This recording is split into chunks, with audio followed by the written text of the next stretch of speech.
Good morning, Raymond. Sorry to hear about the problem with your Hotpoint tumble dryer. You say you've got model number NTM1081WK. Now, these condenser or heat pump tumble dryers are very difficult to take apart.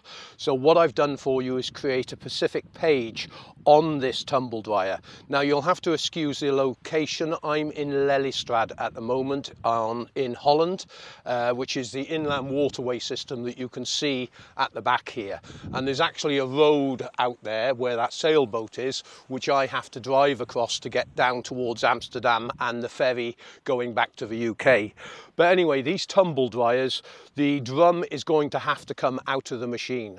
The problem being is there's a whole plastic cover that fits over the compressor area and the heat exchanger. To gain access to this, the whole of that has to come off, and then you'll be able to clean it. The manufacturers do not make it easy when it comes to actually maintaining these machines, and heat pump tumble dryers do build up a lot of fluff over a period of time. Now, I'm on the way back from IFA in Berlin, which is the trade show, and I looked at a lot of the new heat pump tumble dryers, and they're all using a double filter system now. This means that the manufacturers are aware that dust and fluff is getting down into all these locations and basically hindering the life of the machine because of it. And because they're not easy to strip down, they are very, very difficult to maintain. And this is why these heat pump tumble dryers do not last as long as they should do.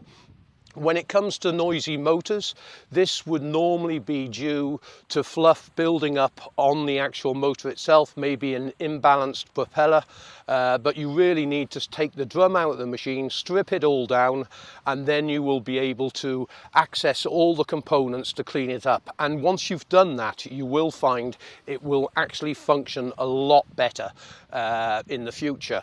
I've put a link to the page that I created for you with all the information that you need. I hope this helps you. I'm going to be back in the workshop within the next few days. I'm just going to spend some time here in Holland, and I've got a lovely location for the camper. So I'm just going to spend some relaxing time, catch up on all the emails, and I hope you manage to fix this tumble dryer. Thanks very much from Holland.